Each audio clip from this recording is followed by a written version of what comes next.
Cek satu. Ya, puji Tuhan, selamat pagi, selamat berhari Minggu. Shalom Bapak Ibu Saudara sekalian. Boleh sampai lambaikan tangan saudara. Shalom. Shalom. Oke, puji Tuhan. Kita akan sama-sama mulaikan ibadah kita pagi hari ini.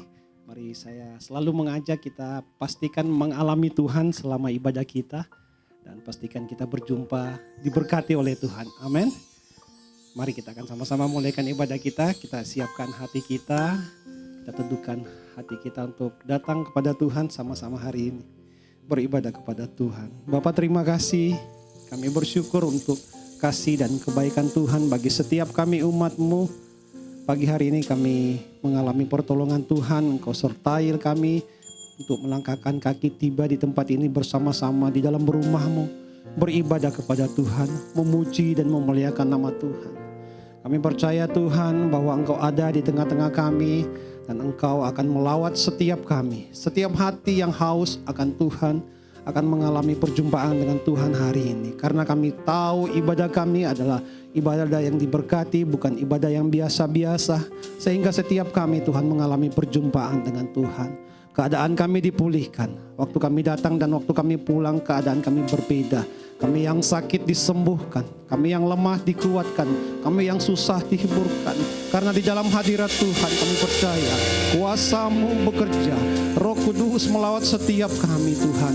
Dan kami sedang merayakan menjelang Paskah hari-hari ini. Biarlah pengorbanan Tuhan Yesus, kuasa salib itu menjadi bagian hidup kami setiap umat-Mu hari-hari ini. Sebab itu Tuhan, kami datang beribadah, menyembah Tuhan, meninggikan nama Tuhan hari ini. Terima kasih Tuhan Yesus. Kami sama-sama memulihkan ibadah kami dengan hidup hati yang merindukan Tuhan, haus akan Tuhan dalam hidup kami. Kami berdoa dan mengucap syukur di dalam nama Tuhan Yesus Kristus. Sama-sama kita katakan amin. Puji Tuhan. Mari sama-sama kita menyanyikan setiap pujian yang ada. Kita menyembah Tuhan, memuji Tuhan bersama-sama. Dia Yesus Tuhan yang telah mati bagi saya dan saudara. Ya Yesus Tuhan, Raja di atas segala raja. Ya Yesus Tuhan yang mati di kayu salib, dikorbankan untuk menebus dosa setiap umat manusia di muka bumi ini. Engkau yang kami sembah di tempat ini. Engkau yang kami tinggikan di tempat ini. Tidak ada yang lain selain Engkau Yesus, Raja di atas segala raja. Terima kasih Tuhan. Yesus, terima kasih. Engkau mati bagi kami. Engkau disalibkan bagi kami.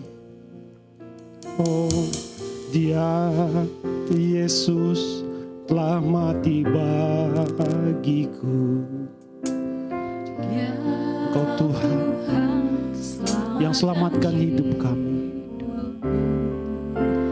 Bagi Dia pujianku tak dapat ku balas kasih-Nya. Dia angkatku jadi anak-Nya. Beri damai di dalam hidup. Bagi Dia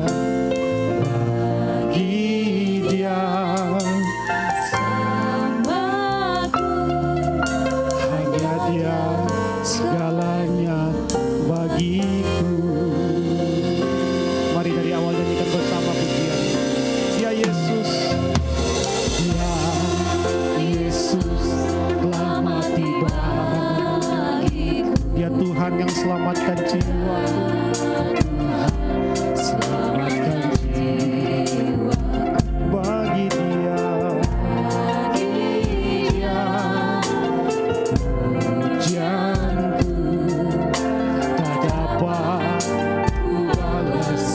kasih-Nya. Kau angkat kami menjadi anak-anak-Mu. Angkatku jadi anak. Beri damai di dalam hidup kami.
segala pujian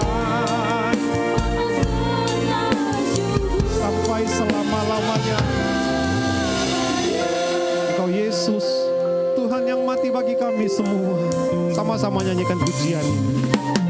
Ya Yesus, selamat kita. Engkau Tuhan yang selamatkan jiwa kami. Selamatkan jiwa bagi Dia,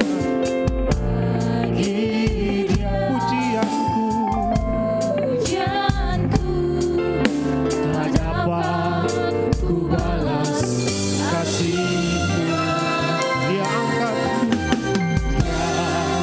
angkatku jadi anak. Terima kasih Tuhan Yesus. Kau berikan damai bagi setiap kami.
kesudahan kasih dan kebaikan-Mu di dalam hidup kami.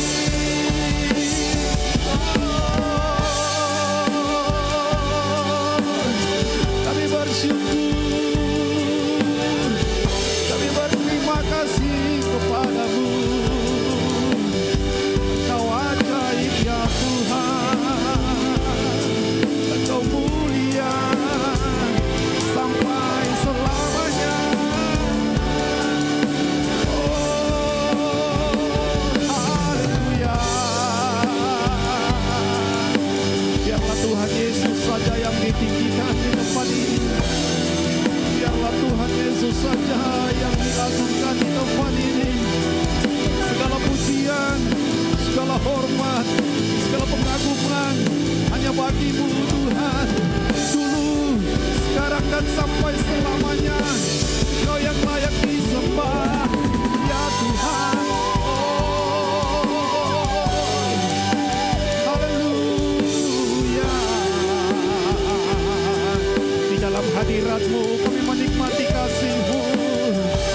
Di dalam hadirat-Mu Kau curahkan kasih-Mu. Sukacita melimpah, damai sejahtera bagi kami. Haleluya.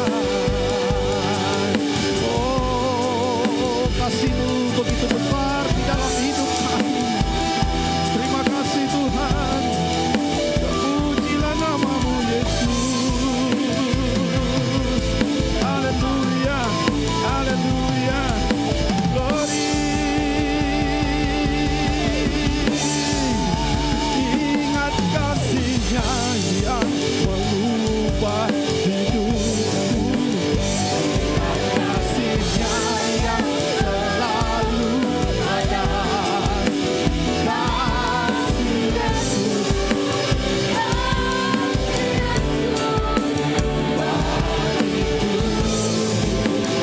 Ingat tidurnya yang menyembuhkan lukaku. Haleluya. Sembuhkan lukaku. Ingat salibnya yang menebus aku. Karena kasih-Mu, kasih Yesus, oh kasih Yesus bagiku. Mari katakan ingat kasih-Nya. Haleluya. Ingat kasih-Nya yang mengubah hidupku. Amin. Terima kasih Tuhan. Oh kasih Yesus, kasih Yesus bagiku. Ingat tidurnya yang sembuhkan. Ingat tidurnya yang sembuhkan. Amin, amin. Ingat salibnya yang menebus aku. Kasih Yesus, kasih Yesus bagiku. Mari jemaat Tuhan saja perdengarkan suara kita kepada Tuhan. Katakan ingat kasih-Nya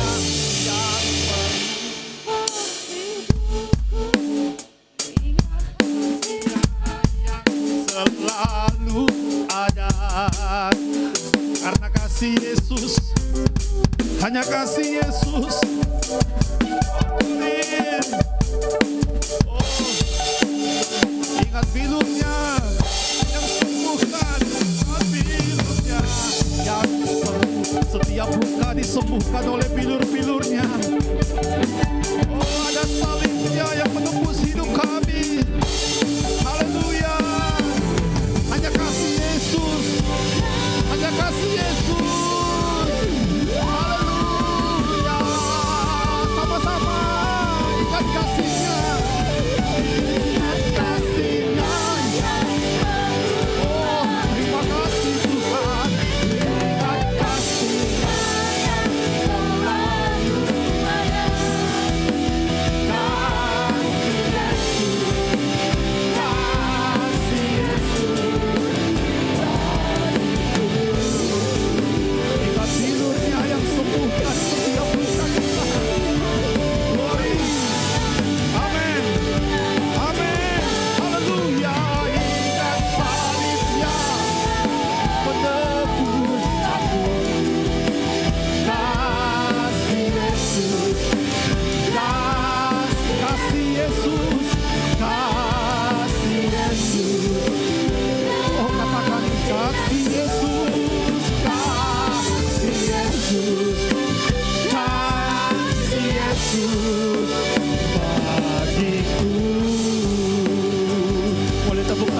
paling meriah buat kasih Yesus yang melimpah di dalam hidup setiap kami. Haleluya, kami kagum. Ku hormat akan Engkau, ku kagum. Sungguh kami terkagum-kagum dengan kasih-Mu Tuhan. Allah yang layak dipuji. Mari Bapak Ibu Saudara sekalian bangkit berdiri bersama-sama. Katakan kami kagum, ku kagum, ya hormat akan Engkau, ku kagum, hormat hanya kepada Tuhan Yesus saja. Haleluya, oh yang layak dipuji. Dan sekali lagi bersama kami kagum, ku kagum, hormat hanya kepada Dia, Yesus Tuhan. Haleluya, akan Engkau, Kau Allah, Dia yang layak, Yesus yang layak. Oh haleluya, lagi bersama kami kagum, hormat akan Engkau, ku kagum, hormat akan Engkau, Allah yang layak dipuji. Ku kagum akan, sebab Dia Allah yang layak sembah. Allah yang layak dipuji. Ku kagum akan, sekali lagi bersama, Kau Allah yang layak. Allah yang layak dipuji. Ku kagum akan, katakan Yesus, Yesus. Haleluya, tepuk tangan yang paling meriah buat Yesus Tuhan. Dia Allah kita, Raja di atas segala raja. Terima kasih Tuhan Yesus, terima kasih Tuhan, terpujilah namamu. Sekali lagi shalom Bapak Ibu Saudara sekalian. Katakan shalom. Mari memuji Tuhan bersama-sama.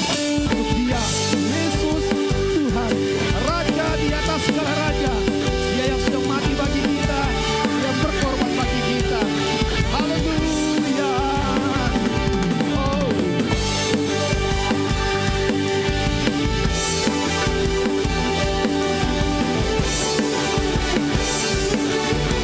Sama-sama nyanyikan pujian ini.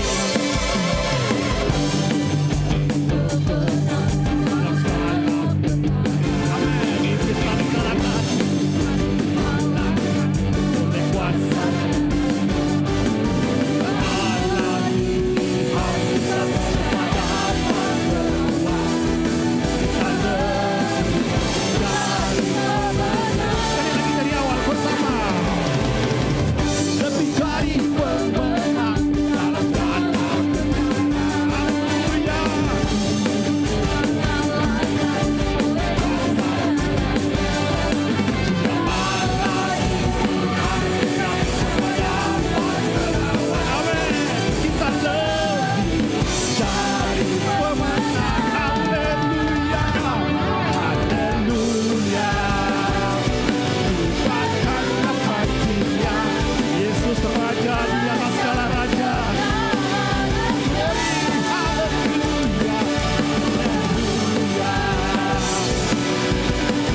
percaya katakan amin dulu. Amin.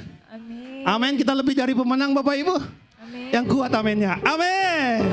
Haleluya. Haleluya. Ya, Yesus Raja di atas segala raja yang telah memberi kemenangan bagi kami. Oh, haleluya. Bagilah kemenangan. Kita lebih dari pemenang. Amin. Kita lebih dari pemenang. Sekali lagi teman-teman, kita lebih dari pemenang. Haleluya. Kita lebih dari pemenang karena darah anak domba yang dicurahkan di kayu salib. Amin. Oleh darah anak domba. Oleh kesaksian kita. Iblis balik kalahkan. Iblis dikalahkan kuasanya. Oleh darah anak. Sekali lagi bersama. Oleh darah. Oleh darah anak. Amin. Haleluya. Oleh kesaksian kita. Iblis tadi kalahkan. Iblis dikalahkan. Kuasanya dihancurkan oleh darah. Sekali lagi. Dengan iman katakan oleh darah.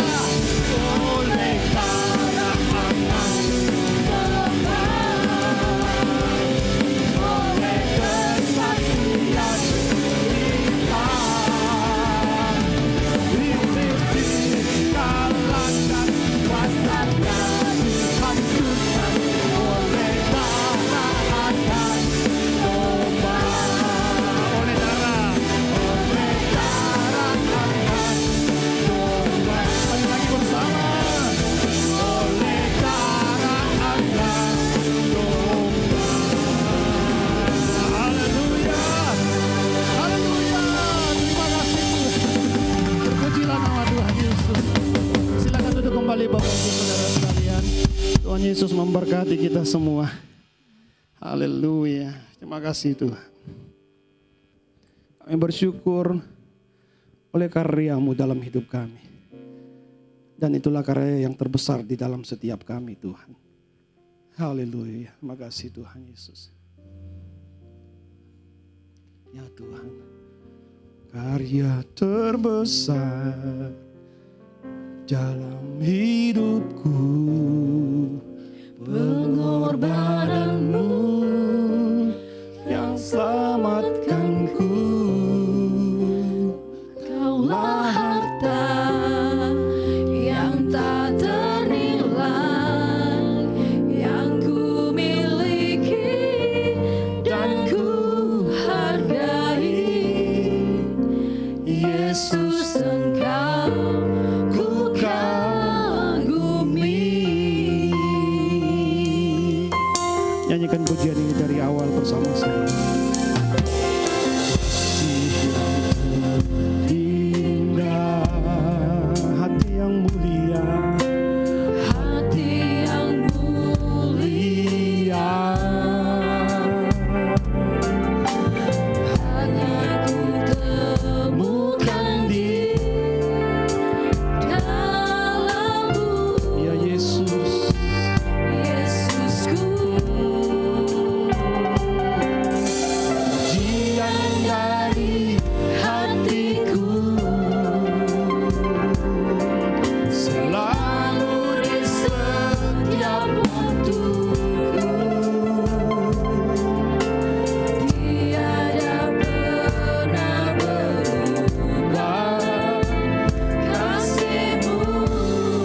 Bapa, terima kasih Tuhan.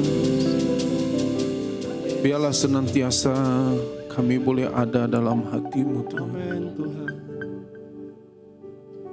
Senantiasa kami bersyukur atas karya-Mu, atas apa yang Kau sudah lakukan bagi kami. Terima kasih Tuhan. Terima kasih Bapa di surga, terima kasih Tuhan Yesus. Terima kasih Roh Kudus, terima kasih Bapa. Kau berkati kami Tuhan dengan firman-Mu ini. Biarlah firman-Mu yang akan mengubahkan hidup kami, menuntun langkah kami. Sehingga kami tahu Tuhan arah kemana kami akan pergi, apa yang harus kami lakukan, apa yang kami harus hindari, dan apa yang tidak boleh kami lakukan. Firman-Mu lah Tuhan yang akan menuntun buat kami. Terima kasih Bapa di surga, terima kasih Tuhan. Kami siap dengarkan firman-Mu. Urapi hamba-Mu dan urapi setiap kami Tuhan. Sehingga pengertian dan pemahaman akan firman-Mu boleh kami terima. Dalam nama Yesus kami berdoa dan mengucap syukur. Amin. Amin. Puji Tuhan. Terima kasih untuk teman-teman dari musik yang boleh melayani kita hari ini. Shalom Bapak Ibu sekalian. Shalom. Puji Tuhan. Bapak Ibu baik-baik semua? Atau sudah kecapean liburan lebaran? Gak ya? Di minggu pertama bulan April, ya ini sudah mendekati Paskah. Tanggal 18 Jumat Agung, 20 Paskah. Nah saudara, hari ini kita akan belajar tentang pikiran dan perasaan. Ya, pikiran dan perasaan. Satu hal yang nanti ada hubungan dengan karya-karya daripada Yesus sudah lakukan buat kita. Nah, kita akan buka dari Filipi pasal 2 ayat yang ke-5. Filipi pasal 2 ayat yang ke-5. Dikatakan begini, hendaklah kamu dalam hidupmu bersama menaruh pikiran dan perasaan yang terdapat juga dalam Kristus Yesus. Nah saudara, pikiran dan perasaan ini memang ada di dalam kehidupan setiap kita. Kita tidak bisa, tidak mungkin kita tidak punya pikiran dan perasaan. Sesuatu yang ada dalam hidup kita. Nah, kalau kita melihat Rasul Paulus dalam perjalanannya, misinya yang kedua, dia mengunjungi kota Filipi. Dan kemudian di kota Filipi itu, dia akhirnya berdirilah jemaat. Satu kota yang memang kalau kita melihat bagaimana Paulus dalam menjangkau kota demi kota, kota Filipi ini adalah satu kota yang besar. Dia dikelilingi dengan pegunungan, ada bukit dan pegunungan, dan kemudian dia kayak ada di lembah. Satu kota yang kalau orang dari Eropa masuk ke Asia atau dari Asia ke Eropa harus melewati tempat itu. Jadi ini tempat transit, tempat persinggahan, dan jadi kota besar di sana. Kota maju, bahkan terakhir dalam waktu Romawi menguasai daerah itu, kemudian Filipi menjadi koloni daripada Romawi. Nah, pada waktu kemudian Paulus masuk dan memberitakan Injil, dan salah satunya ada seorang yang bernama Lydia, seorang yang penjual kain ungu, jadi pengusaha, ya. Dan kemudian dia bertobat, dia mengenal Yesus, dan kemudian akhirnya terbentuklah jemaat di sana. Nah, saudara, di Filipi inilah kemudian pada waktu kemudian Rasul Paulus dia ada di penjara di kota Roma, dia menuliskan surat kepada jemaat yang ada di Filipi. Nah, salah satu pesan yang dia katakan begini, hendaklah kamu dalam hidupmu bersama, dia katakan, menaruh pikiran dan perasaan yang terdapat juga dalam Kristus Yesus. Berarti gini, kita punya pikiran dan perasaan, kita harus ambil pikiran dan perasaan Kristus, taruh di pikiran dan perasaan kita. Kira-kira begitu bunyi ayat ini. Ya, hendaklah kamu dalam hidupmu bersama ini, menaruh pikiran dan perasaan yang terdapat juga dalam Kristus Yesus. Kenapa? Kenapa dalam hidup bersama ini kita perlu taruh pikiran dan perasaan Kristus? Karena kalau enggak, nanti terjadi seperti apa yang terjadi, pertengkaran. Ada Rasul Paulus katakan dalam Filipi pasal 4 ini, Eudia dan Sintike, aku tegur katanya. Hendaklah mereka saling menghormati. Artinya, kenapa? Karena mereka bertengkar berdua. Pelayan-pelayan di jemaat Filipi mereka bertengkar. Makanya Paulus katakan dalam hidupmu bersama, kamu harus taruh pikiran dan perasaan Kristus dalam hidupmu. Nah, karena begini Bapak Ibu, apa yang ada di pikiran dan perasaan akan menentukan tindakan atau perilaku seseorang. Gini ya, saya ulang. Apa yang ada di pikiran dan perasaan seseorang itu akan menentukan perilaku atau tindakan dari orang itu. Jadi perbuatan kita, tindakan kita hari-hari ini, apa yang kita lakukan sebelumnya juga, itu semua tergantung dari pikiran dan perasaan kita. Contoh gini, kalau Bapak Ibu lagi ndak mood nih, lagi jengkel, terus tindakannya apa? Marah-marah kan? Kenapa marah? Karena jengkel. Kalau perasaannya lagi senang, bagi-bagi uang kan? Ya gitu enggak? Enggak ya? Kalau lagi senang bagi-bagi uang enggak? Oh enggak juga ya? Tapi kalau orang hatinya senang, pasti mukanya kelihatan dari wajahnya. Dan dari tindakannya pun kelihatan. Kalau Bapak Ibu lagi sakit gigi, terus orang ngomong nih, ada tetangga lagi bunyiin nyanyinya agak sedikit keras gitu, terus apa yang Bapak Ibu tindakannya? Pasti jengkel, marah-marah. Nah, jadi pikiran dan perasaan seseorang itu akan menentukan tindakannya dia. Nah, kita coba lihat buktinya apa. Nah, kita coba lihat apa pikiran dan perasaan Kristus, kemudian apa tindakannya dia. Nah, ini yang nanti kita mau lakukan. Ya, apa yang ada dalam pikiran dan perasaan Kristus, dan kemudian kita akan melihat apa tindakannya dia. Sehingga dari tindakannya itu, kita akan tahu, oh ternyata memang pikiran dan perasaan Kristus itu seperti itu. Ya, nah kita coba lihat. Apa yang ada dalam pikiran dan perasaan Kristus? Filipi pasal yang kedua ayat yang ke-1. Apa yang ada di dalam pikiran? Nah, dikatakan begini. Jadi karena dalam Kristus ada apa? Nasihat, ada penghiburan kasih, ada persekutuan roh, ada kasih mesra dan belas kasihan. Jadi dalam Kristus ada apa? Nasihat, penghiburan kasih, persekutuan roh, kasih mesra, dan belas kasihan. Jadi dalam Kristus itu ada dalam pikiran dan perasaannya. Ya, ada dalam Kristus. Dan kemudian kita coba lihat nasihat.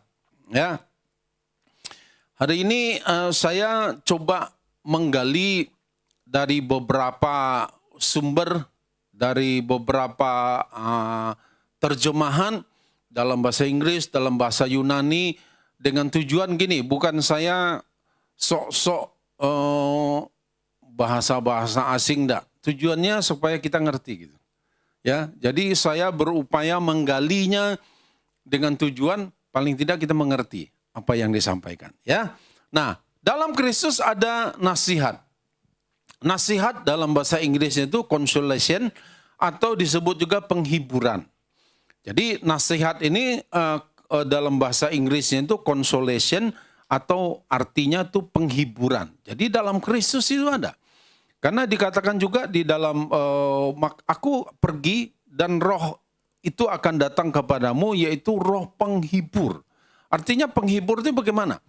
Roh yang menolong kita, yang roh yang akan memberikan kepada kita pada waktu kita sedang mengalami sesuatu, maka kita akan mengalami yang namanya penghiburan.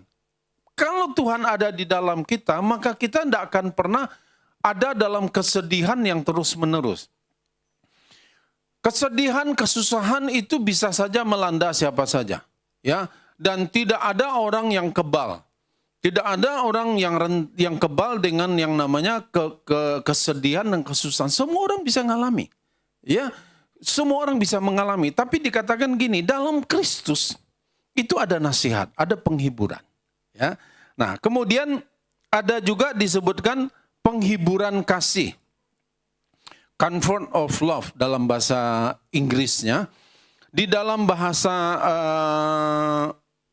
itu kurang P-nya, Pin. Paramution ya, bukan ara. Paramution atau paramutia. Kata para itu di samping mution atau mutia itu ucapan, kata-kata, mutia. Jadi ada yang namanya mutia di sini. Nah, mutia itu artinya dalam bahasa Yunani ucapan, kata-kata, yang satu kata-kata yang mendorong, yang memberikan semangat. Nah, itu arti kata mutia. Nah, jadi penghiburan kasih ini artinya dia ini dalam bentuk kata-kata, ya. Paramution tadi mewujudkan dalam bentuk kata-kata dukungan dan dorongan yang diberikan kepada mereka yang dalam kesulitan melalui ucapan atau kata-kata tadi. Jadi penghiburan kasih ini artinya adalah satu, dikatakan mewujudkan dukungan dan dorongan yang diberikan kepada mereka yang dalam kesulitan. Nah, saudara, melalui kata-kata tadi, karena mutia, paramution tadi. Nah, saudara, jadi dikatakan kalau dalam Kristus ada penghiburan kasih. Jadi Allah yang senantiasa ada buat kita, yang dikatakan yang memberikan dukungan dan dorongan kepada kita dalam situasi apapun yang kita alami. Kita sedang mengalami kesulitan, dia ada bersama dengan kita. Penghiburan kasih itu ada. Nah, saudara, jadi ini memberikan satu pesan kepada kita, biarlah kata-kata kita, ucapan kita adalah satu ucapan atau kata-kata yang memberikan dorongan atau dukungan juga kepada orang lain yang sedang dalam kesulitan. Jangan biarkan orang yang sedang kesulitan tambah dalam sulitnya, kenapa? Karena ucapan kita. Kadang-kadang ada orang yang ucapannya itu menyelekit gitu ya. Ada kadang-kadang ucapan orang itu ketus. Ucapannya itu kadang-kadang nggak pada tempatnya. Saya berikan pesan kepada teman-teman yang lain, pengerja, saya bilang gini, kalau orang dalam sedang kesusahan, misalnya ada yang meninggal, udahlah nggak usah ngomong banyak-banyak. Oh, nanti Tuhan akan kuatkan kamu, Tuhan hiburkan kamu. Ucapan itu tidak pada tempatnya. Nanti setelah reda, sudah boleh ngomong sama dia. Kenapa? Bapak Ibu pernah ngalami? Lagi kita kesedihan, kesusahan, orang ngomong macam-macam itu bisa menguatkan kita, bahkan kadang-kadang menjengkelkan kita. Ya, nah jadi biarlah ucapan kita seperti Kristus. Penghiburan kasih ini ucapan yang mendorong, memberikan dukungan, memberikan semangat. Dia lagi dalam keadaan sulit. Ayo tetap jangan menyerah. Ayo tetap kuatkan hatimu. Jangan menyerah. Jangan putus asa. Berikan dorongan, berikan dukungan. Dia mungkin sedang mengalami sesuatu yang kritis dalam hidupnya. Berikan semangat kepada dia. Ya, ini penghiburan kasih itu artinya seperti itu. Ya. Kemudian ada kasih mesra. Kasih mesra splagma. Nah, itu dalam bahasa Yunani. Jadi dikatakan begini, perasaan Yesus terhadap orang-orang yang, ini kasih mesra itu, perasaan Yesus terhadap orang-orang yang menderita atau membutuhkan bantuan. Perasaan empati dan kasih sayang terhadap sesama. Itu arti daripada kasih mesra itu. Ya.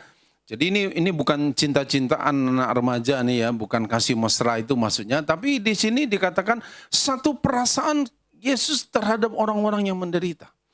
Jadi pada waktu Yesus melihat kita dalam keadaan menderita, kira-kira Yesus senang apa yang Yesus lakukan? Apakah dia diam saja? Ada perasaan ini dia pingin segera menolong kita, tapi dia kan punya waktu, dia punya cara, ya. Nah, jadi perasaan empati dan kasih sayang terhadap sesama. Ini harus ada dalam hidup kita juga. Kemudian ada belas kasihan, mercy. Mercy atau dalam bahasa Inggrisnya mercy, dalam bahasa Yunaninya oiktirmos, bahasa Yunani. Artinya perasaan empati dan kasih sayang yang lebih dalam, lebih kuat lagi, belas kasihan. Nah, dikatakan Yesus ada dalam pikiran dan perasaan Yesus, ini yang Yesus lakukan.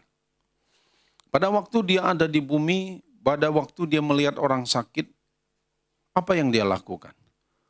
Maka dia akan muncul belas kasihannya kepada orang yang sakit. Pada waktu ada orang yang menderita, apa yang Yesus lakukan? Muncul rasa kasih dan sayang, rasa empatinya, dan dia ingin menolong.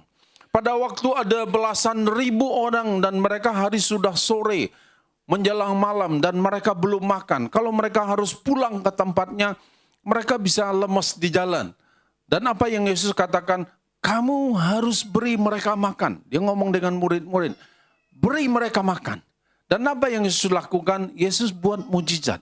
Dari 5 roti 2 ikan menjadi bisa makan orang belasan ribu. Kenapa Yesus lakukan itu? Karena belas kasihannya dia.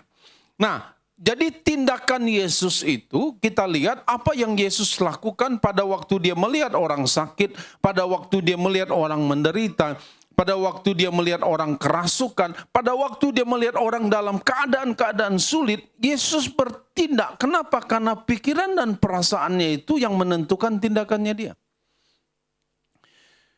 Pada waktu Tuhan melihat keadaan manusia, itulah kemudian di surga kemudian menentukan bahwa Yesus harus datang ke bumi.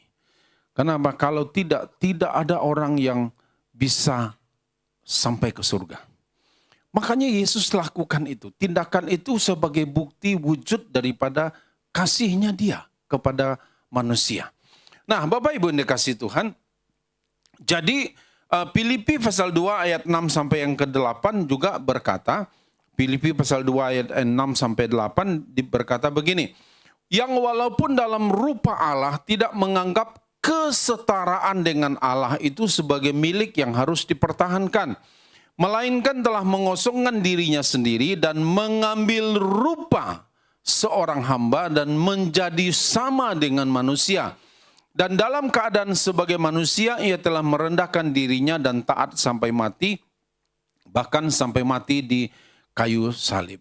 Yesus melihat gini, dikatakan dia tidak mementingkan diri sendiri, dia merendahkan dirinya, bahkan dikatakan menjadi hamba, bahkan dia taat sampai akhir. Ini yang Yesus lakukan dalam tindakannya dia, membuktikan itulah pikiran dan perasaan Kristus. Saudara, kalau saya pernah katakan gini, seandainya di bumi ini hanya satu orang saja. Dan satu orang aja. Kira-kira Yesus tetap akan datang nggak? Untuk apa cuma satu orang? Ingat dalam perumpamaan 100 ekor domba, yang 99 ada di dalam kandang, yang satu hilang, tersesat, tidak tahu di mana, dan gembala dikatakan apa?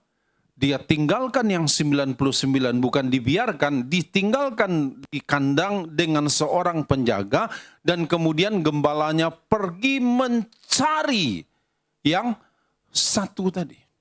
Jadi seandainya di bumi itu satu orang dan satu orang itu adalah saudara, Tuhan akan datang ke bumi enggak? Dia akan datang. Kenapa? Karena bagi dia katakan, untuk apa seorang manusia memiliki segala harta di bumi, tapi jiwanya binasa.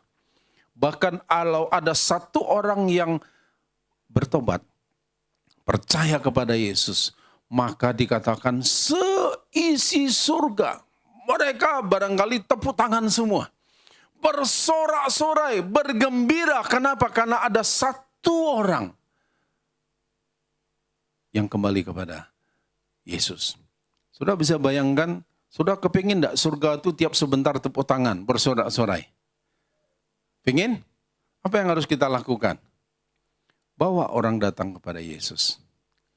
Maka surga akan terus bersorak-sorai. Nah, jadi untuk ini kita coba lihat gini. Yesus dalam kesetaraannya dengan Allah.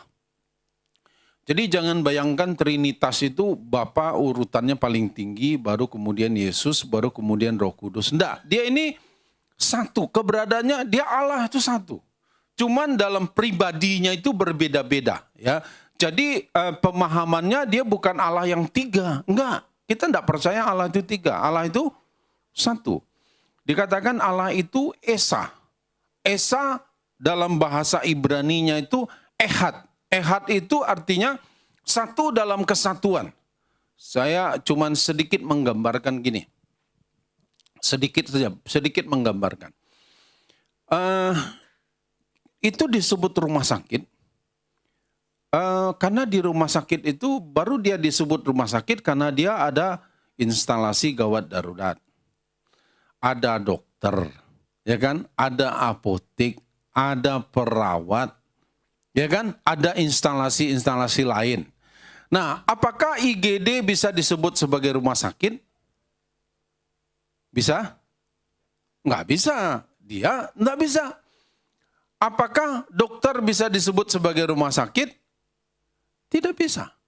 Jadi rumah sakit itu dia satu kesatuan tadi itu. Ada IGD, ada dokter, ada perawat, ada instalasi peralatan yang lain. Itulah rumah sakit. Nah, Allah dalam kesetaraannya, dikatakan dalam Yesus dalam kesetaraannya dengan Allah, dia bukan pribadi nomor dua, enggak. Tapi dalam kesetaraannya dengan Allah, dia rela tinggalkan untuk menjadi sama, dikatakan ayat yang kita baca tadi, dia mengosongkan dirinya. Dia tidak menganggap kesetaraan itu sebagai milik yang harus dipertahankan. Dalam bahasa Inggris dikatakan, ayat 6 itu, who being in the form of God. Artinya itu begini. Being itu artinya kan keberadaan. Ya, sekali lagi maaf hari ini banyak bahasa asingnya. Sekali lagi bukan sok-sok untuk bahasa asing. Tapi kita ngerti gitu. Being itu artinya keberadaan. Nah dalam bahasa Yunani being itu huparkein. Huparkein itu artinya seseorang di dalam hakikatnya yang tidak dapat berubah. Form atau rupa itu dalam bahasa Yunaninya itu morfe dan skema. Ya, nah kita coba lihat gini. Morfe itu gini. Rupa hakiki yang tidak pernah berubah. Itu morfe. Kemudian skema, rupa lahiriah yang berubah dari waktu ke waktu. Dan dari keadaan ke keadaan. Jadi gini, kita manusia yang tidak berubah, morfe yang tidak berubah itu adalah kemanusiaan kita. Tapi skema kita berubah. Apa itu? Bayi, anak-anak, remaja, dewasa, menjadi tua, dan meninggal. Ya, dan ini skema. Tapi morfik manusianya ini tidak berubah. Ya, saudara boleh bayi, boleh anak-anak, boleh remaja, boleh dewasa, boleh tua. Manusianya tidak berubah. Itu morfe. Nah, Tuhan dalam keberadaannya, morfe itu tadi sebagai Tuhan itu tidak menganggap ini sebagai sesuatu yang harus dipertahankan. Bahkan dia itu merendahkan dirinya. Dikatakan menjadi sama dengan manusia. Dengan tujuan apa? Supaya dia bisa menolong manusia. Nah, Bapak Ibu yang dikasihi Tuhan, jadi Tuhan Yesus rela dia lakukan semuanya itu, hanya tujuan itu satu, untuk manusia, untuk kita. Kenapa Yesus rela merendahkan dirinya? Kesetaraannya dengan Allah. Dia bilang dia tinggalkan. Bahkan sampai di saat-saat terakhir dia waktu disalib, kenapa dia katakan Eli Eli lama sabachthani? Kenapa dia katakan Bapa, kenapa engkau tinggalkan aku? Bukan berarti terpisah, enggak. Artinya itu begini, pada waktu itu Yesus sedang membawa dosa manusia, sehingga dikatakan Allah itu Maha Kudus, tidak bisa bersatu dengan dosa. Dan Allah memalingkan wajahnya daripada Yesus yang saat itu sedang membawa dosa manusia. Nah, untuk itu Bapak Ibu, Tuhan Yesus rela lakukan semua itu untuk kita. Nah, jadi pemahamannya itu gini. Kalau kita tidak mengenal Tuhan dengan baik, dengan benar, maka akan cukup sulit buat kita untuk memahami pikiran dan perasaan Kristus. Saya ulang. Jika kita tidak mengenal Yesus itu dengan baik, maka akan cukup sulit kita memahami pikiran dan perasaannya.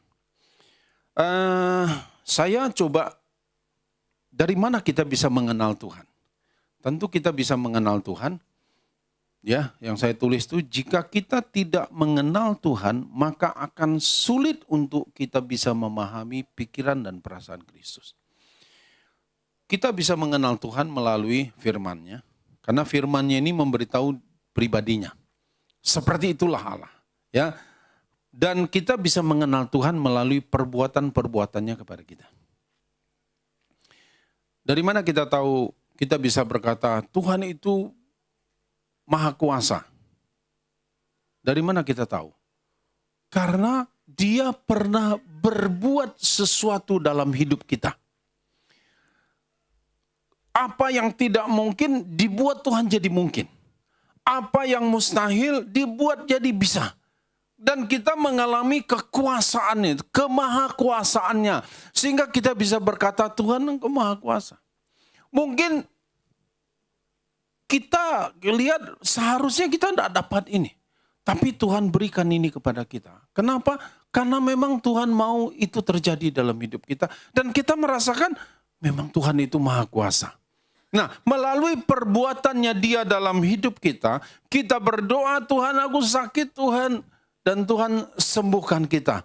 Dan di situ kita tahu bahwa Dia perbuatannya menolong kita, menyembuhkan kita. Mungkin jabatan kita itu harusnya itu tidak di situ, tapi Tuhan berikan satu mujizat sehingga kita bisa dapatkan jabatan itu. Dan kemudian kita tahu ini kalau bukan Tuhan tidak bisa. Tapi karena Tuhan lakukan ini, kita sudah berdoa rasanya tidak mungkin itu terjadi. Tiba-tiba Tuhan buat itu terjadi. Dan di situ karena perbuatannya Tuhan kepada kita, kita kenal Dia.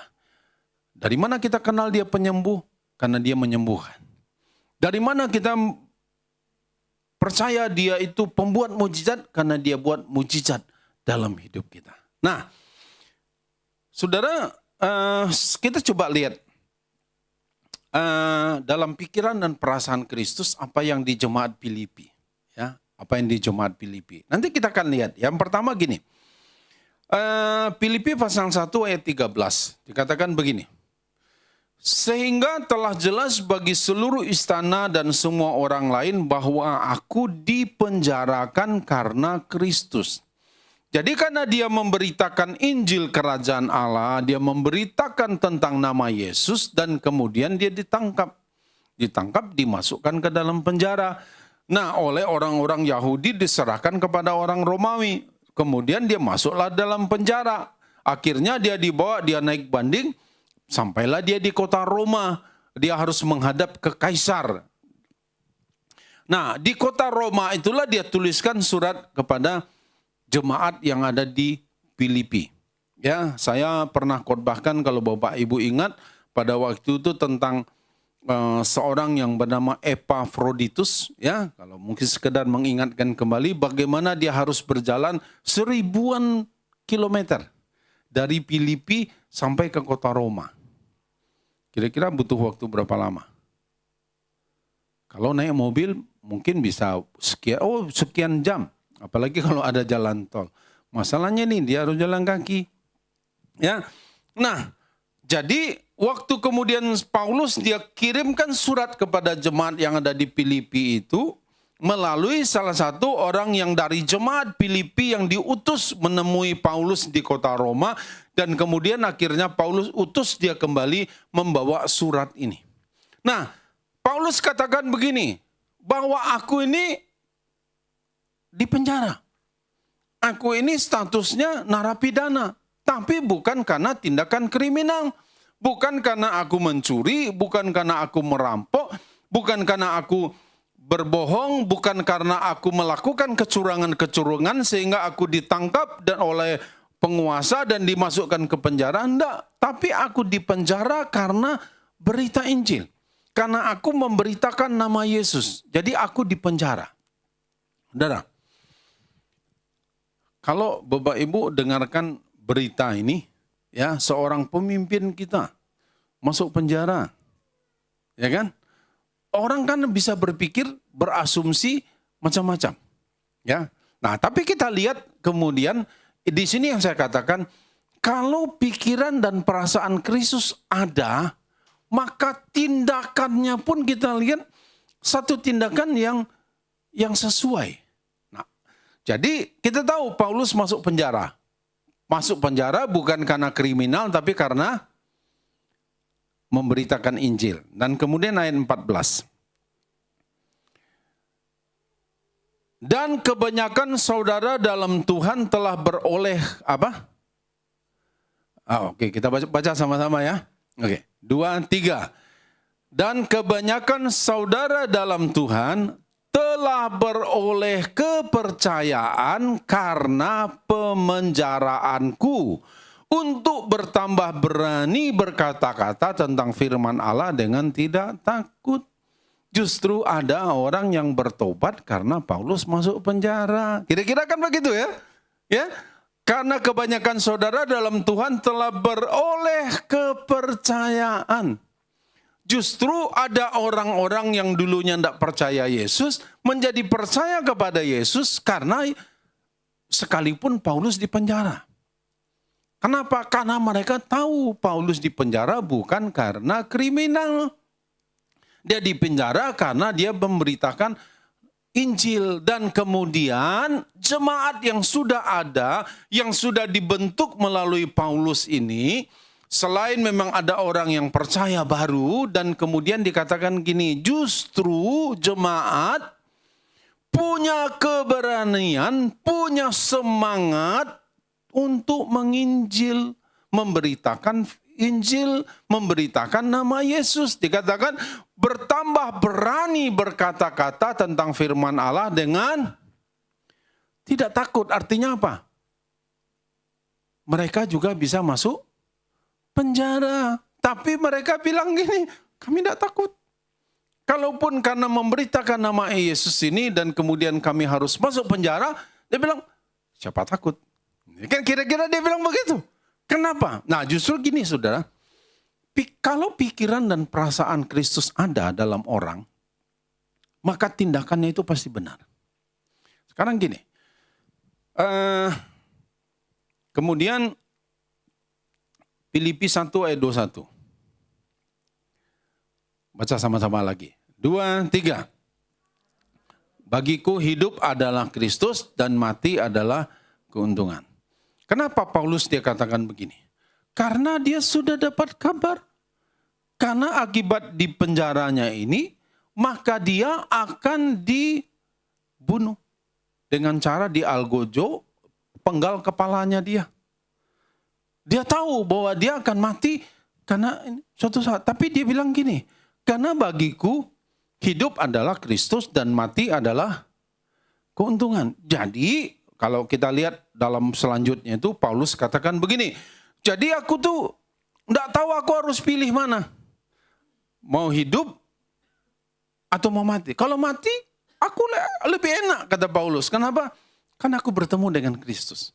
Aku lepas dari semua penderitaan yang ada di bumi. Aku sudah ketemu dengan Tuhan. Tapi kalaupun dia bilang aku masih hidup, berarti bagiku adalah aku harus memberi buah selagi aku hidup. Jadi Bapak Ibu, hidup adalah Kristus, mati adalah keuntungan. Sekarang pertanyaannya begini. Kalau seandainya,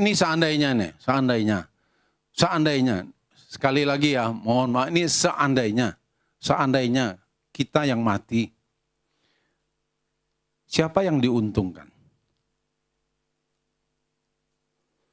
Wah, istrinya diuntungkan Pak. Kenapa? Karena selama ini dia sudah menderita Pak, karena suaminya. Kira-kira begitu? Ya kan gitu ya? Kan mati adalah keuntungan. Jadi kalau kita mati, siapa yang diuntungkan? Nah, jadi ini pertanyaan buat kita yang Bapak Ibu mesti jawab. Kalau aku meninggal nih yang diuntungkan siapa nih? Ya, ahli waris. Yang diuntungkan siapa nih? Dia, waduh syukur dia mati.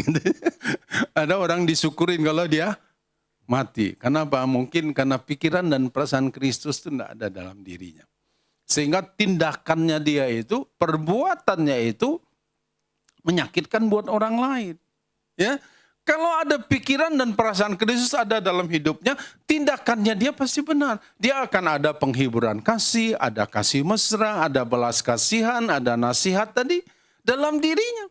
Karena pikiran dan perasaan Kristus ada. Nah, jadi Bapak Ibu, sekali lagi ya, bahwa pikiran dan perasaan akan menentukan tindakan kita.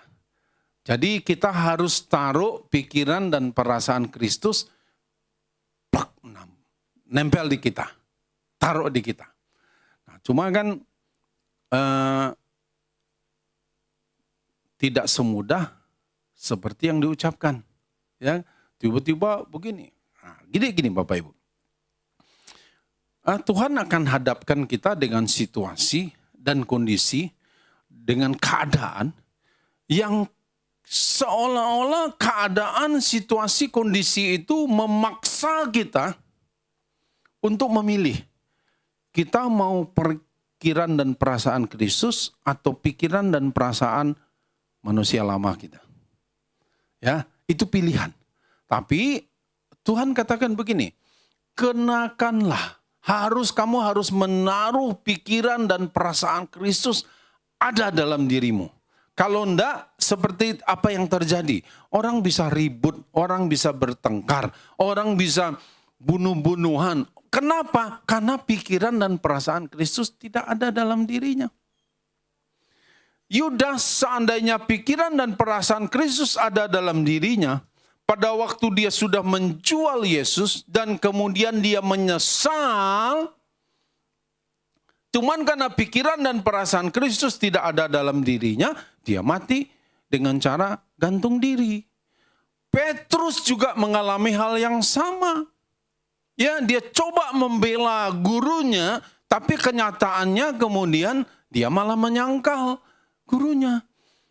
Tapi pikiran dan perasaan Kristus itu dia taruh dalam dirinya, dia menyesal dan kemudian dia berubah. Kenapa? Karena pikiran dan perasaan Kristus dia taruh dalam dirinya. Dan dia mengalami pembaharuan.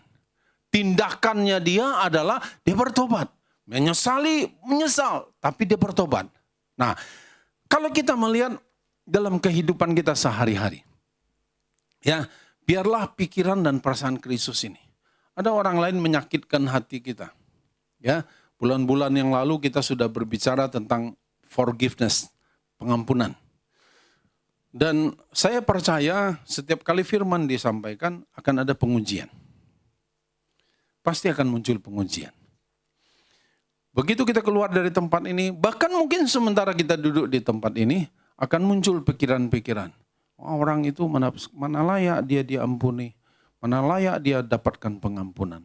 Tapi Tuhan katakan begini, kalau kita taruh pikiran dan perasaan Kristus, Yesus di kayu salib tetap berkata, Bapa ampuni mereka.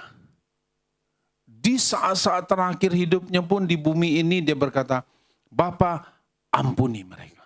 Dia tetap melepaskan pengampunan. Sekalipun menyakitkan yang dia alami, dihina, direndahkan. Tapi dia bilang gini, dia lakukan itu.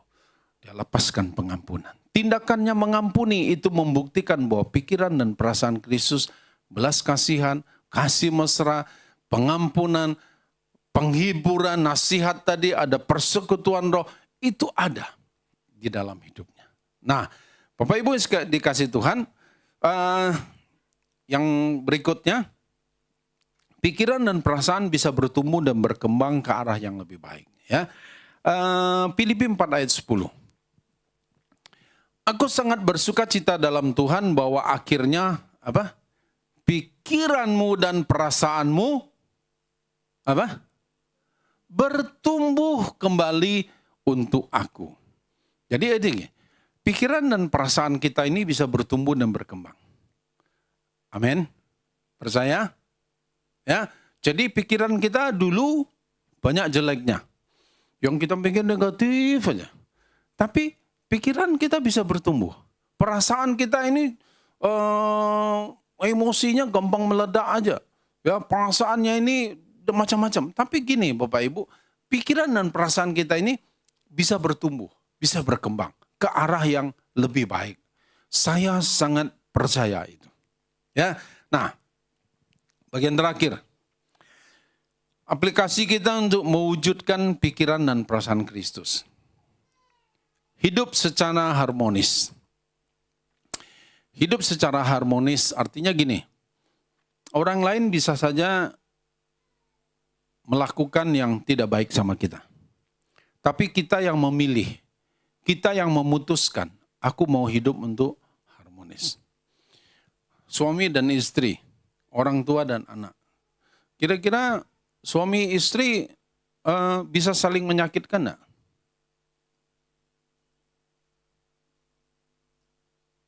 Kenapa diam semua? Kira-kira suami dan istri bisa saling menyakitkan enggak? Oh, sangat bisa. Sangat bisa. Orang tua dengan anak, anak dengan orang tua bisa saling menyakitkan enggak? Sangat bisa. Akan ada kemungkinan bisa. Tapi kita bisa memilih untuk hidup harmonis. Kalau pikiran dan perasaan Kristus, nah aku harus ngampuni. Aku harus mengalah. Aku harus lakukan bagianku.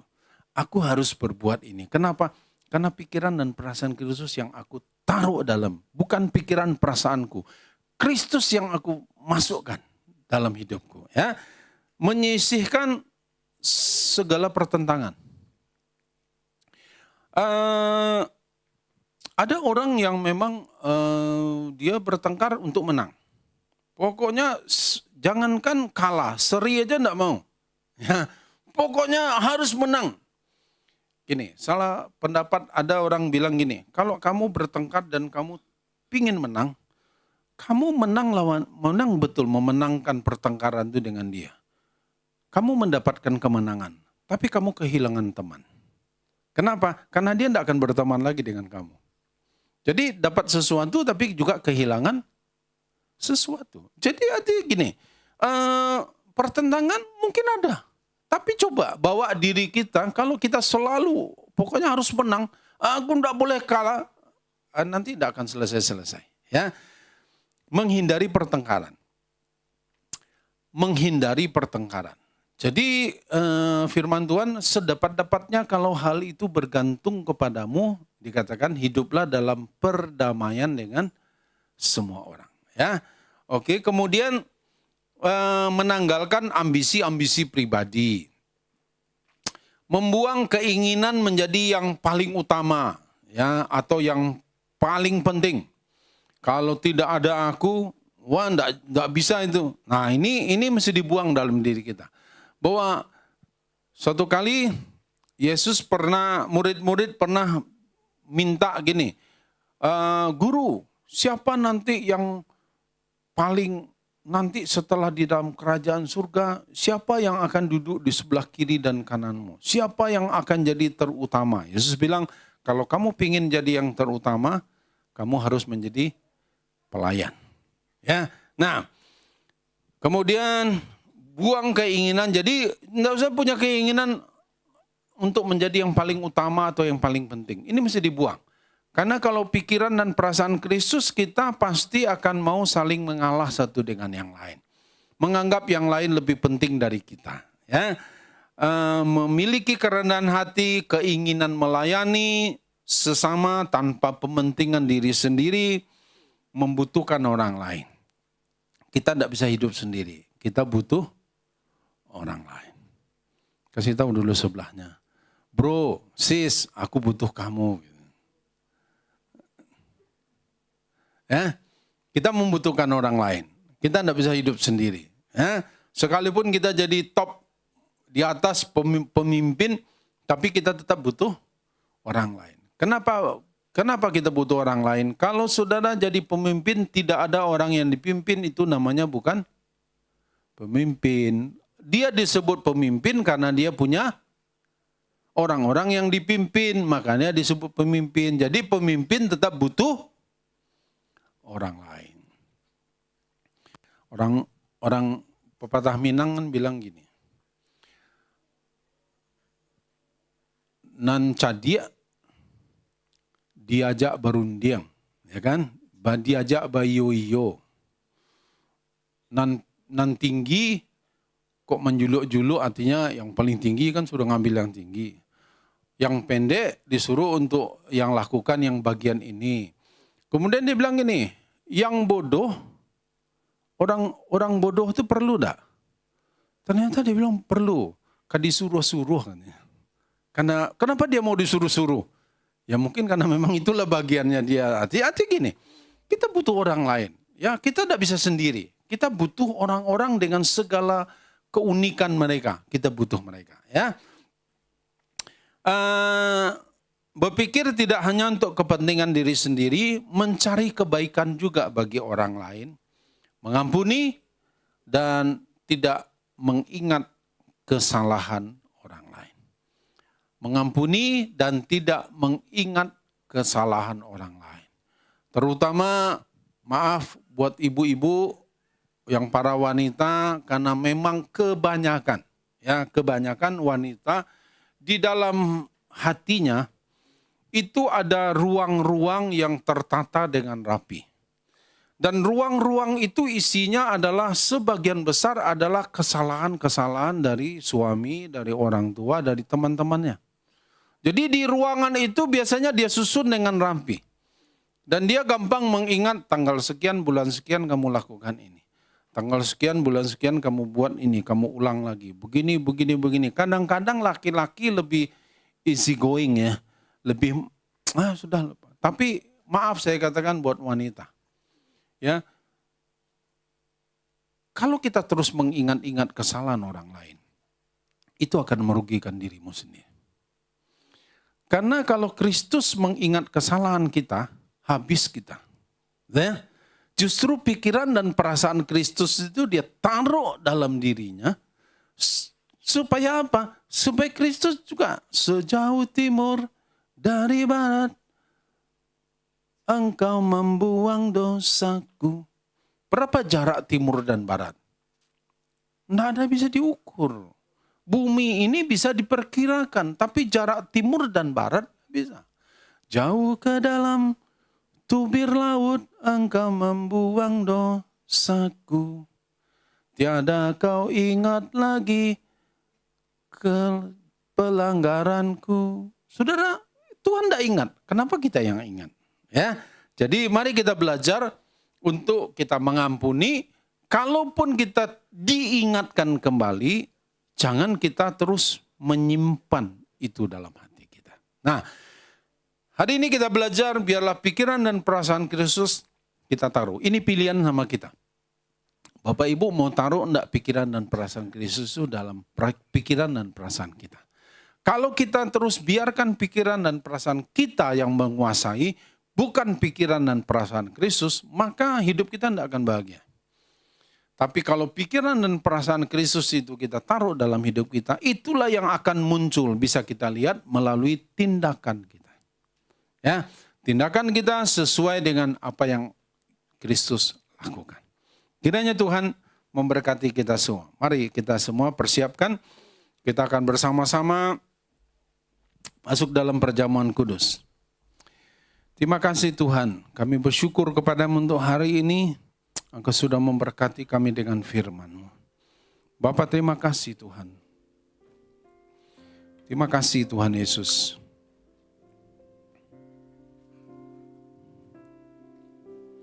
Kami bersyukur kepadamu Tuhan untuk kasih karunia-Mu.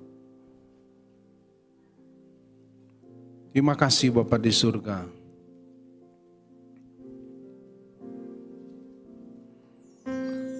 Ku tak dapat lupakan kebaikan yang ku terima. Pengorbananmu yang mulia jadikan ku berharga.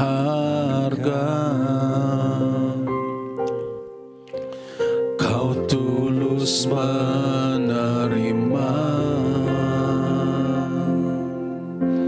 aku apa adanya.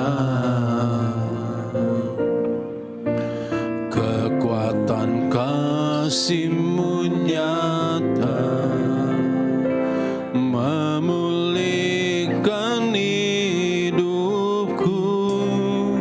Kau bukan Tuhan yang melihat rupa, Kau bukan Tuhan yang memandang harta. Hati hamba selalu Kau cari, biar Kau temukan di dalamku.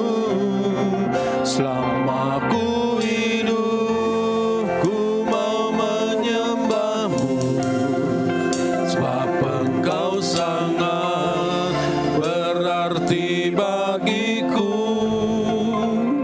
Yang terbaik yang ada padamu, ku persembahkan kepadamu, Yesusku. Mari nyanyikan bersama-sama. Ku tak dapat lupakan kebaikan yang ku terima. Pengorbananmu yang mulia jadikan ku berharga.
Bapak Ibu, saudara sekalian, kita sudah dengarkan firman. Apa yang Tuhan inginkan? Pikiran dan perasaan Kristus taruh dalam pikiran dan perasaanmu. Dari mana kita akan tahu bahwa pikiran dan perasaan Kristus ada dalam hidup kita? Engkau lihatlah tindakanmu. Lihatlah apa yang kau lakukan. Kalau ada orang yang menghinamu, apakah engkau akan membalasnya? Kalau orang yang sudah menyakiti hatimu, apakah engkau dendam dengan dia? Dan engkau tidak bisa memaafkan pelanggarannya, tidak bisa mengampuni kesalahannya dia. Mungkin dia berulang kali melakukan kesalahan yang sama. Tapi pikiran dan perasaan Kristus, yaitu ada kasih. Ada belas kasihan, ada pengampunan. Dan kalau pikiran dan perasaan Kristus ada, maka itu akan terwujud nyata dalam tindakanmu sehari-hari. Hari ini biarlah kita boleh mengambil keputusan. Aku mau pikiran dan perasaan Kristus ada dalam pikiran dan perasaanku. Sehingga yang aku pikirkan seperti apa yang Kristus pikirkan. Yang aku rasakan seperti perasaan Kristus. Dia melepaskan pengampunan. Dia berbelas kasihan kepada orang yang menderita. Dia rela tinggalkan kesetaraannya dengan Allah untuk menjadi manusia. Relakan engkau mungkin harga diri kita sepertinya terinjak-injak. Tapi pada waktu kita mau melakukan firman Tuhan, percayalah Allah akan bela kita. Allah akan ada di pihak kita. Bapak, terima kasih hari ini hamba berdoa Tuhan. Biarlah setiap jemaat-Mu, kami yang sudah dengarkan firman-Mu, kami memilih dan kami memutuskan untuk menaruh pikiran dan perasaan Kristus ada dalam pikiran dan perasaan kami. Terima kasih Tuhan, terima kasih Tuhan. Kami bersyukur kepadamu untuk hari ini.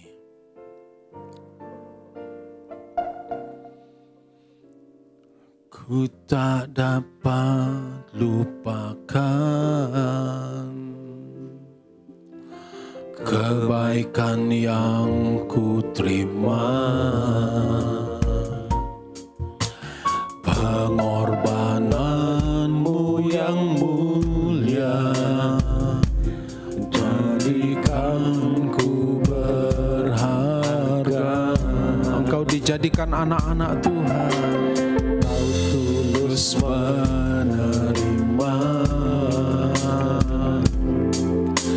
aku apa adanya,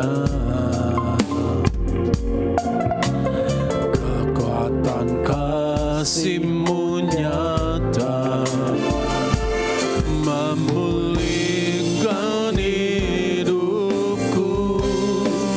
Kau bukan Tuhan yang melihat rupa, Kau bukan Tuhan yang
padaku, ku persembahkan kepadamu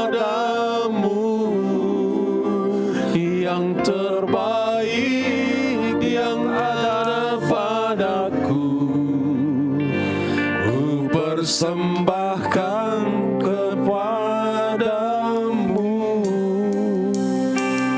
Yesusku.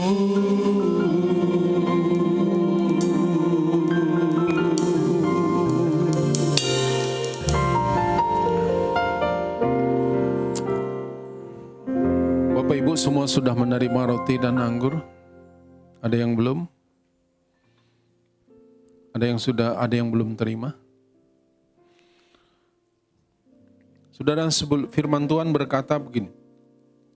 Sebelum kita bersama-sama ikut dalam perjamuan makan tubuh dan minum darah Tuhan, Tuhan katakan begini, kalau ada orang lain yang bersalah kepadamu, engkau harus melepaskan pengampunan.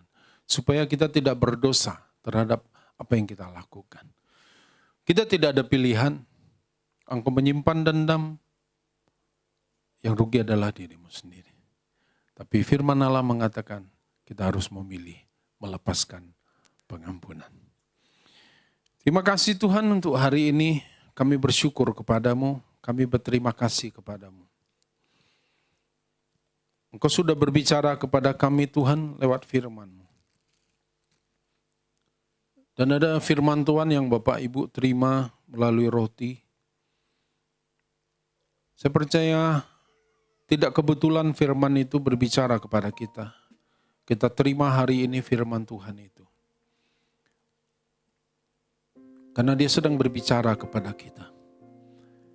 Tuhan ingin pikiran dan perasaanmu bertumbuh,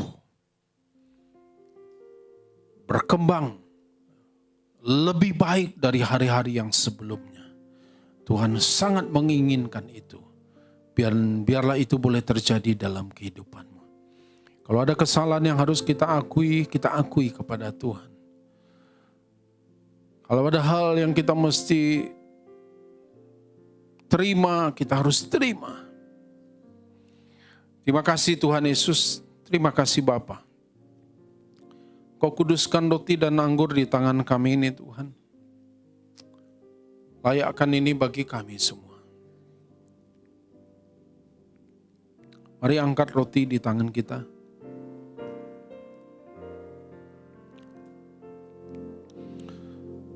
Sebab apa yang telah kuteruskan kepadamu telah aku terima dari Tuhan, yaitu bahwa Tuhan Yesus pada malam waktu ia diserahkan mengambil roti dan sesudah itu ia mengucap syukur atasnya. Ia memecah-mecahkannya dan berkata, inilah tubuhku yang diserahkan bagi kamu, perbuatlah ini menjadi peringatan akan aku. Saudaraku, bukankah roti di tangan kita melambangkan tubuh Kristus yang sudah terpecah bagi kita semua? Amin. Makanlah dalam nama Tuhan Yesus.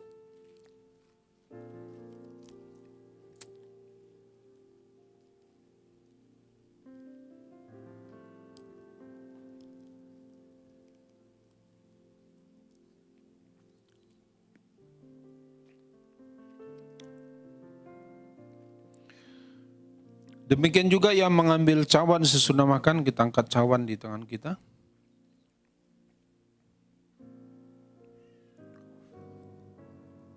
Cawan ini adalah perjanjian baru yang dimeteraikan oleh darahku. Perbuatlah ini setiap kali kamu meminumnya menjadi peringatan akan aku. Saudaraku, bukankah cawan tangan kita melambangkan darah Kristus yang sudah tertumpah bagi penebusan dosa kita semua? Amin. Minumlah dalam nama Tuhan Yesus.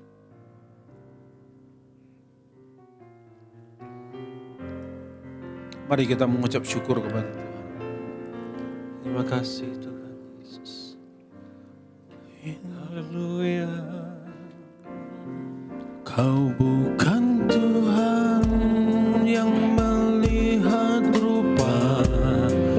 Kau bukan Tuhan yang memandang harta.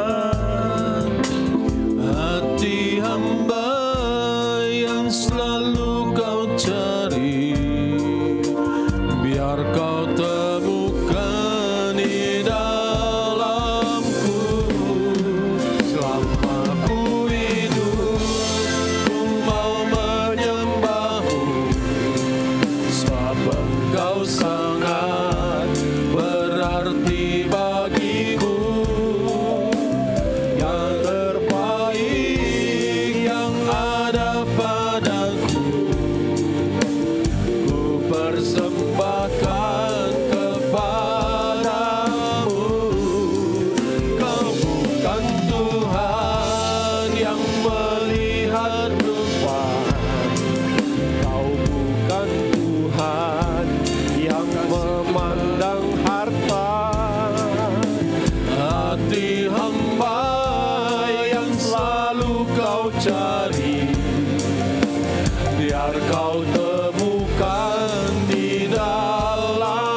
saudara, saya mengundang keluarga-keluarga, orang tua bawa anak-anak. Bapak Ibu, mari maju ke depan, kita akan berdoa bersama-sama.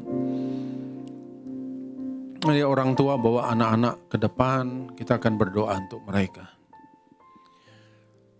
Kau bukan Tuhan yang memandang lupa, Kau bukan Tuhan yang memandang harta. Mari bawa anak-anak kita bersama-sama. Yang selalu kau cari, biar kau temukan di dalammu. Selama ku hidup, ku mau menyembahmu, sebab engkau salah berarti bagiku. Yang terbaik yang ada padaku, ku persembahkan kepadamu, Yesusku. Mari Bapak Ibu, engkau pegang anakmu, rangkul dia.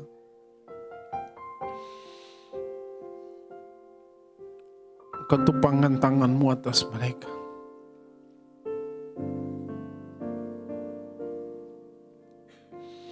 Kalau kita sudah terima yang terbaik dari Tuhan,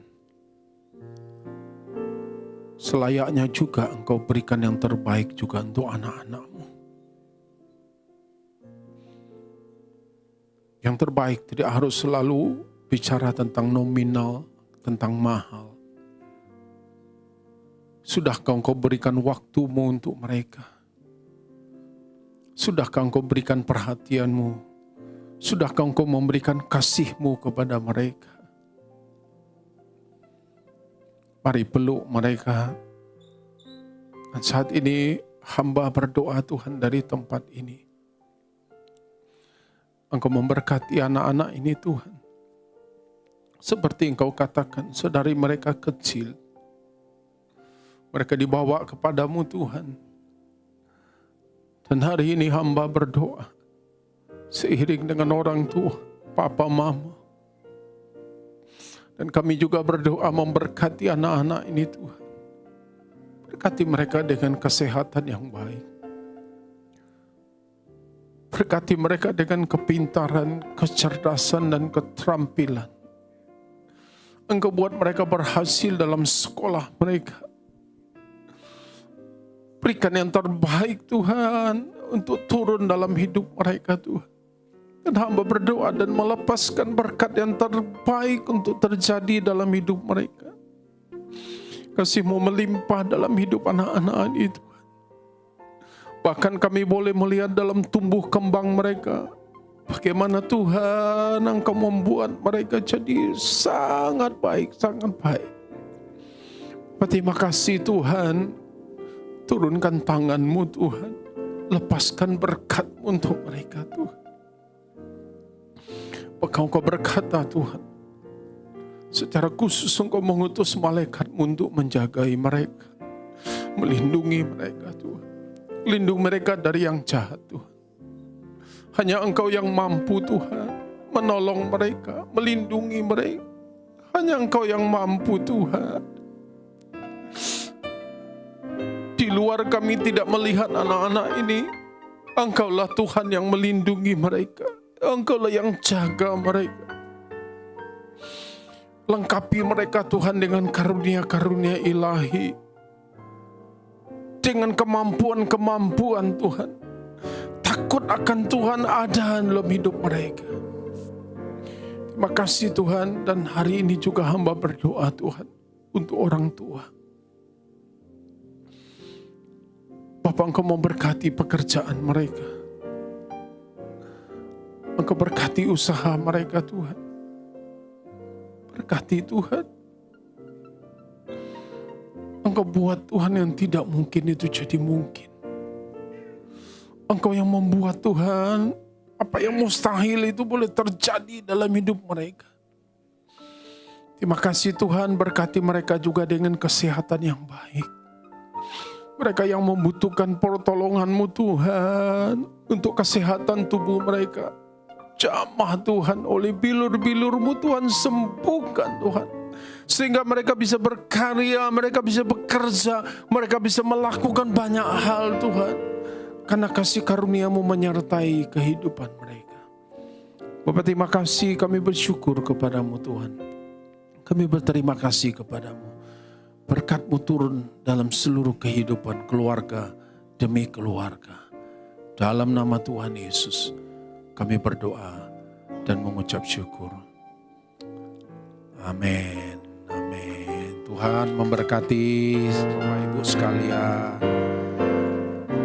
Kita akan dengarkan suara gembala dalam minggu ini.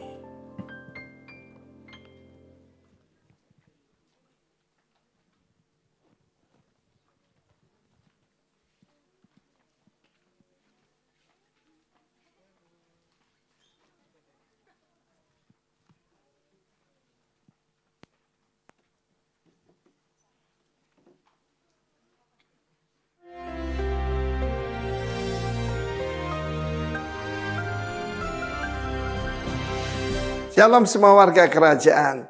The kingdom of God is a kingdom of love.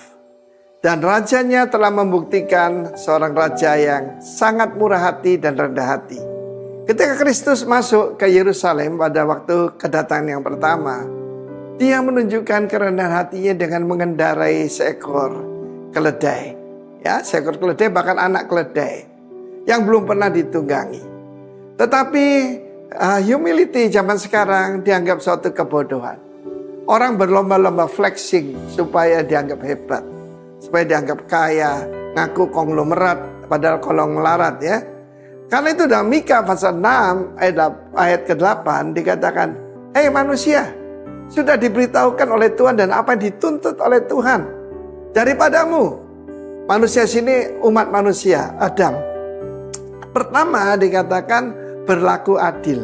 Kita tahu kerajaan Allah dasarnya yaitu kebenaran dan keadilan. Kedua, mencintai kesetiaan. Kesetiaan di sini adalah loving kindness, hesed.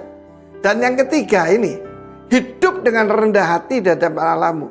Salah satu yang paling dibenci Tuhan adalah kecongkakan, keangkuhan, dan itu semua ada pada kita, bukan? Kita merasa diri hebat, kita merasa diri lebih dari orang lain. Tapi di sini perhatikan, bukan di hadapan Allahmu, not before thy God, tapi with thy God, bersama dengan Allahmu. Saya mengalami dalam hidup saya, yaitu tentang bagian yang terakhir nih, bagaimana hidup dengan rendah hati di hadapan Allah. Saya dulu pemain gitar satu-satunya di persekutuan kita yang kecil itu, dan ada dokter, ada pengusaha, tidak ada satupun yang bisa main gitar. Saya bisa main gitar dikit-dikit lah. Biasalah, orang mata satu jadi raja di negara orang buta. Dan pada waktu itu kami sedang ada persekutuan di Tretes, di villa daripada Bapak Pendeta Arwianto dari Jakarta sekarang ya, Cokro Bersaudara. Dan di situ saya main gitar dengan sangat pede, saudara. Sangat pede, yang lain tidak bisa. Lalu apa yang terjadi, saudaraku? Ada orang nunjuk ke belakang. Waktu saya menoleh, itu hamba Tuhan, ya dulu ipar dari Pak Arwianto, yaitu Danito Miwa, maestro gitar Yamaha kelas internasional, yang lulusan dari Spain, yang dari Spanish. Langsung saudaraku, saya menundukkan kepala dan saya serahkan gitar kepada beliau untuk beliau memainkannya. Dan saya masih ingat itu, ya, kacamatanya bundar hitam gitu kayak Adian Napitupulu gitu. Lalu dia berkata, main terus saja, bagus kok mainnya. Aduh, saya sejak saat itu saya main gitar, tetapi karena diizinkan oleh maestro. Jadi saya main gitar berikutnya bukan angkat kepala, tapi nundukkan kepala. Sadar, I walk humbly before the maestro. Demikian juga dengan Tuhan. Siapa yang kita mau banggakan? Kita lihat bagaimana hamba-hamba Tuhan yang hebat-hebat itu semuanya rendah hati. Itu tanda ada roh Kristus dalam kita. Sebab yang sombong, yang mengatakan aku mau naik ke gunung Allah, mau meninggikan diri, itu Lucifer, itu setan. Tapi Tuhan Yesus itu lemah lembut, rendah hati, dan berkata, belajar daripadaku. Saudara yang kasih Tuhan, itu pelajaran yang tidak pernah saya lupakan. Bahwa Tuhan selalu hadir. Dan kalau kita diizinkan, yaitu untuk memuji Tuhan, atau dipakai oleh Tuhan, itu bukan karena kehebatan kita, tapi karena kemurahan Tuhan. God bless you warga kerajaan. Walk humbly before your God. Tapi mulainya hidup dalam keadilan dan kemurahan hati, keadilan, kesetiaan. God bless you. Amin.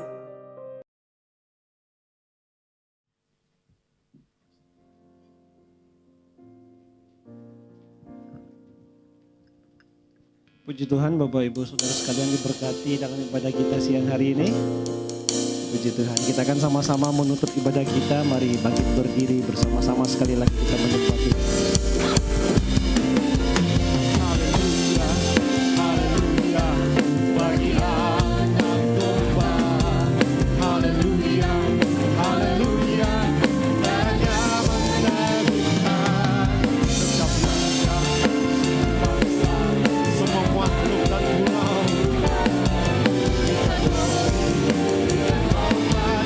Pujian bagi anak domba. Haleluya, haleluya, haleluya, haleluya, bagi anak domba. Haleluya, haleluya, dan yang menemukan setiap suku bangsa, semua makhluk dan pulau. Dan hormat, pujian bagi anak domba. Haleluya. Haleluya, haleluya, bagi anak domba. Haleluya, haleluya, yang meneguhkan setiap suku bangsa dan pulau. Hormat,